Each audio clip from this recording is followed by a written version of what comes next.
तो लीजिए, बातों बातों में हमारी खीर भी बनकर रेडी हो गई है। इसमें मैंने 2 केसर के धागे डाल दिए, थोड़ी सी इलायची भी डाल दी है। और अब मैं यहाँ पर गैस को बंद कर दूंगी और थोड़ी देर के लिए हम इसको चंद्रमा की रोशनी में रखेंगे।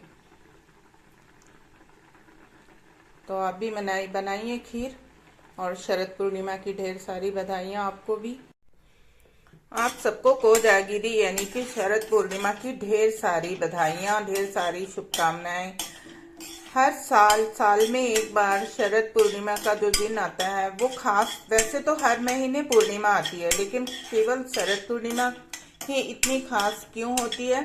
दशहरे के बाद पड़ने वाली इस पूर्णिमा को राधा और कृष्ण के महारास के रूप में भी जाना जाता है। कहा जाता है कि इस दिन राधा कृष्ण का महारास हुआ था, जिसमें स्वयं शिव शंकर भी गोपेश्वर महादेव के रूप में वहां पर अपनी गोपी के रूप में उन्होंने उस रास में भाग लिया था, और सारे देवी देवता ने उस रास में भाग लिया था। और ऐसा भी कहा जाता है कि आज के ही दिन चंद्रमा को श्राप से मुक्ति मिली थी, जब प्रजापति दक्ष ने अपनी बेटियों में भेदभाव करने के कारण 27 नक्षत्रों में चंद्रमा जो है अपने रोहिणी को ज्यादा प्यार करते थे और बाकी पत्नियों से कम।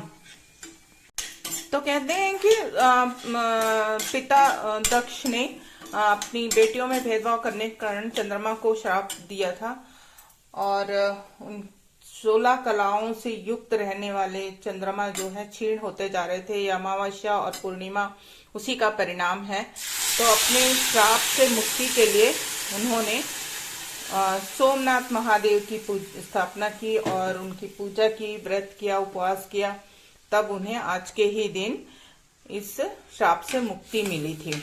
इसलिए भी ये शरद पूर्णिमा खास है।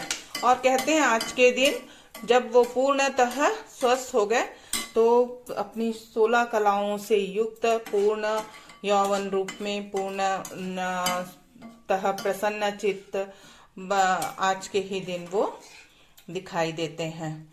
तो इसलिए भी ये खोजागिरी जो कहते हैं, इसलिए भी खोजागिरी कहा जाता है कि सबको पता है कि लक्ष्मी और दरिद्रा लक्ष्मी दोनों साथ में भ्रमण करती हैं, और लक्ष्मी जी ये देखने के लिए आती है सबके घरों में आज के दिन कि कौन जाग रहा है, इसलिए कहते हैं कोजागिरी।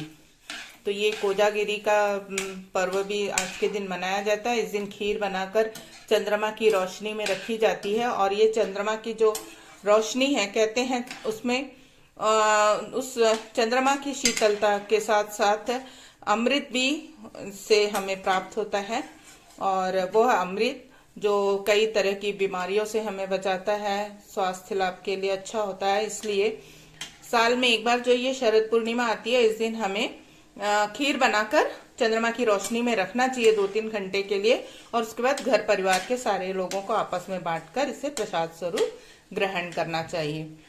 तो आप सबको भी कोजागिरी की ढेर सारी बधाइयाँ। इसमें मैंने थोड़ा सा केसर के धागे, 2-3 धागे और थोड़ी इलायची भी डाल दी है, और ये परफेक्टली बनकर रेडी हो चुका है। तो लीजिए, बातों बातों में हमारा खीर भी बनकर रेडी हो गया है। तो एक बार फिर से आप सबको कोजागिरी शरद पूर्णिमा की ढेर सारी बधाइयाँ। Keep watching. Thank you.